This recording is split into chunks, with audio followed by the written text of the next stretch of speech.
I'm with Father Silvio, and we're talking about the Shepherd's Fields in Beit Sahour. What can people see when they come to the Shepherd's Fields?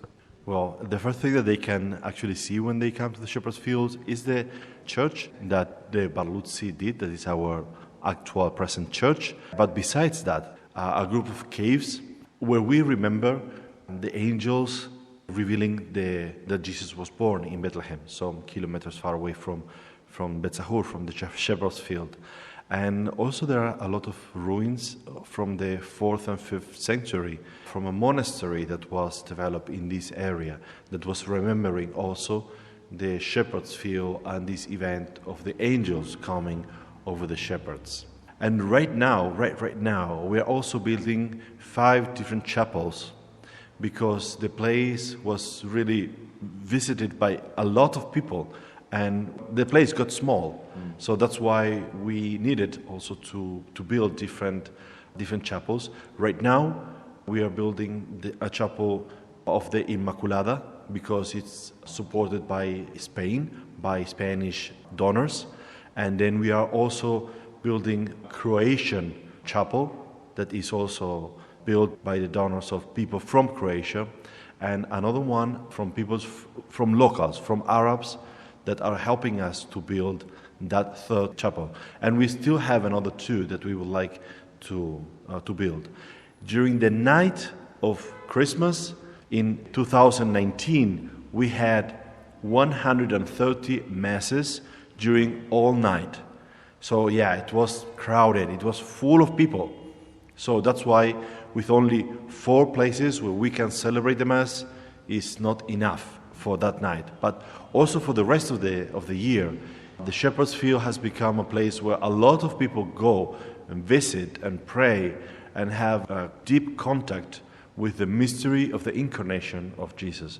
So that's why we saw that there is this develop, and we wanted to give to people another place where they can celebrate the mystery of the Eucharist and remember also this mystery of the angels celebrating that Jesus was finally born. Are you doing anything special this year for Christmas? Yes, of course. Every year for Christmas we have the main celebration in Bethlehem, of course, but at the same time we have many different celebrations, and especially one at the Shepherd's Field. Usually the Nuncio Apostolico goes to the Shepherd's Field and he celebrates in there at midnight. So we have that also very special Mass, because the Nuncio Apostolico, that is the delegated from the Holy See, from the Pope himself, that goes to celebrate in this place. Now, you've already said that there's a beautiful church there. What does the church look like inside? Okay, the church is actually it's a very small church, and it looks like a tent. And it makes sense because we are in the Shepherd's Field. So Antonio Barluzzi, when he built the church in 1953, he took the idea of building a church that will have the image, the same shape of a tent. So when you enter in the church, the first thing that you see is the shepherds and the angels, and of course the shepherds that go to Bethlehem, that they go to see baby Jesus, and this kind of decoration. And of course in the ceiling you can see a lot of angels and the phrase "Glory to God in the highest." But there is also another thing that you can see in the main altar. There is a leaf of Canada, and many people ask why this symbol in this place. And that is because it was the people from Canada that helped us to build the church. So that's why, as a recognition, as a thank, we put also that leaf in the main altar, so that everybody when comes, they can also thank in some way also to Canada that supported us to build this church. And the artwork that's in the church itself, the nativity scene, is absolutely amazing, isn't it? Yeah, it is absolutely. Everywhere you can see the Star of Bethlehem that is moving, and the tail of the star is just on the side. But in the Shepherd's Field, the tail is not on the side, because the tail points the place where Jesus was born. So it's a very different one. And you can see this difference because here the star points directly to where Jesus was born. There was no need for people to see from afar and to have this tale, but it was just there in this place, and it was just pointing that Jesus was already born in Bethlehem. Now, there are caves on the site. Would these caves have had the sheep staying in there? Well, in all this area there are many caves. So in these caves, according to the tradition, the shepherds were sleeping and keeping their flocks. So in one of these caves in particular, there is a mosaic from the Byzantine period, which is from the year 325 till 614. And in this particular cave, we remember the place where the shepherds were with the flock, with the sheep, when the angel came and gave the news that Jesus was born in Bethlehem. So there are many caves actually in all this area. Some of them were used to develop the monastery that was in this area, but still some of them are just there for veneration, like this one in particular, where we celebrate also the Mass. Obviously, it's been over 2,000 years ago since the shepherds were in the shepherds' fields. So is it tradition that's handed down that this is the area that the shepherds were in the fields? Yeah, actually, the whole area, the whole side of the mount is full of caves. And according to the tradition, in all these areas, many different shepherds were with their flocks. But in particular, this place gives us the remainings of the Byzantine monastery and the church. And that means that in the year 325, this place was already venerated as the place where the angels appeared to the shepherds.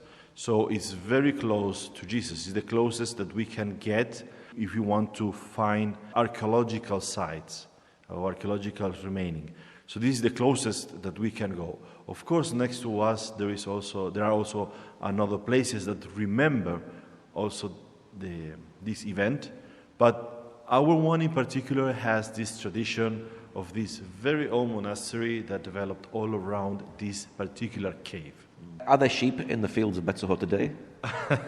Well, actual real sheep there are no anymore. But we have, of course, many different representations, pictures, and we have statues also of the shepherds and the sheep. So when you come, you can always have a picture with them.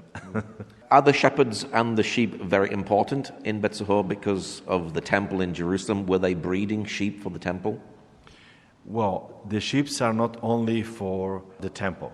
Everybody that was growing sheep back then, they were consuming the cheese, they were also consuming the meat, they were also doing clothes from the wool of the sheep. So it was not just because the temple needed sheep, needed sacrifices. It's because it was like even today, it was a need. And there was a lot of people who had these sheep because they were commercializing also these sheep.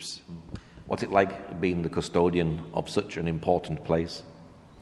Oh, well, first of all, it's really a gift and it's an honor, but also it's a duty because what you can see that night of Christmas or when you come to the monastery during the year is just a part of what it shows from all the work that is behind the sanctuary, just to keep it tidy, clean, and always ready for people to visit it and to welcome everybody from all over the world.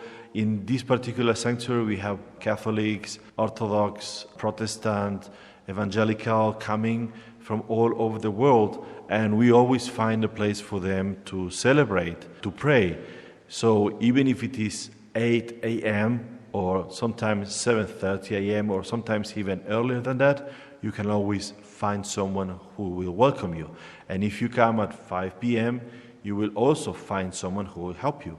And especially during the night of Christmas, if you come at 3 a.m., you will find someone.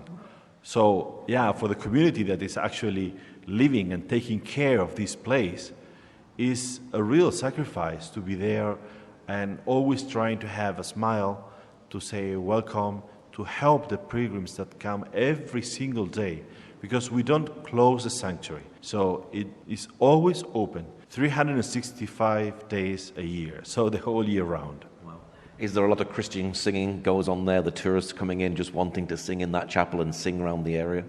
Yes, of course. That's something that you can listen every single time that you go to the Shepherd's Field, and especially in this period of Christmas, you can always listen to people singing in many different languages, and that is amazing because you may be used to the carols or to the songs that we sing during this period in your language. When you listen to these songs in different languages, so you listen in French, in Spanish, in Italian, in Korean, in Chinese, in Japanese, in African languages, and it's really very touching because you can see also how really a Catholic we can be, because by Catholic we mean universal. So how universal this event of the birthday of Jesus can be. So we have the tradition that Jesus was born in like a wooden stable. So would Jesus actually have been born in a cave? Well, yeah, that is what tradition maybe, and Hollywood, and maybe some a simple way to explain how the place where Jesus was born was. But actually we know that it was a cave. Back then it was very common that people would live in caves and will build over the cave another place where they will live if they had the opportunity and if they have also the materials to do that. So below the actual house in the cave was the place for the animals. But for the Virgin Mary, that was a very particular event, because as every Jewish woman, when she was about to give birth, and she gave birth, because she was losing blood, she was becoming impure for 40 days. That means that she needed a very particular and special place to be for 40 days, because everything that was around her in that room would become also impure. So you have that in the same period, everybody was going to Bethlehem because they needed to register themselves in that city, and a place for 40 days, it was a really long time. Yes. So that's why they most probably they looked for a place where she could stay and she could give birth in a very decent way, but maybe it was the place where the animals were before, so in the lower part of the house. But of course, in good conditions, clean and everything organized and so on. So it was, sometimes we have this idea from the movies and from stories, but I think that Joseph, as a good father, knowing that his child was going to be in this world, he prepared what was needed in that place. So most probably the family of Joseph that was in Bethlehem also helped him in finding this place. What sort of archaeological things can you find there on the site today? In the Shepherd's Field, you can find a monastery from the 4th, 5th, 6th century. That means that this is the monastery that was built in this place that remembers the angels. And you can find today 2 chapels. You can find a press of oil. You can find also the place where they were doing the wine, and also the rooms of the monks, and many different areas that serve the daily life of the monastery. So it's actually a big complex. And one of the things that is important for me to see when I go there with the pilgrims is to see the places where water was running from one side to the other side of the monastery. Because sometimes we believe that this is something of modern times, but also back then they were able to bring water from one point to another point inside the monastery. So you can actually see right now these channels where the water was running throughout the monastery. What is your prayer for the site? Our prayer for the site? Well, the angels told the shepherds, Gloria in excelsis Deo, Gloria in the highest to God, because they were just announcing that Jesus was born in Bethlehem. And the announcement was for the lowest part of the community, to those who doesn't count that much for the community back then, because these shepherds, they were like aside from the society. So every time that we pray in this place, we have to remember also all those people that because of different reasons, they might be put aside in our society. So if we want to pray with the words of the angels, of course we have to do it. We can do it, but without forgetting those who are apart, are forgotten by the society. And today you can find many kind of people that are forgotten by the society. So that could be the best prayer that you can actually do. Remember the announcement of the angels and remember those who are left aside. And what's your website for people who'd like to know more? Well, our website is www.custodia.org, and then inside you can find all the information for the Shepherd's Field. Okay, Father Silvio, thank you very much. You're welcome.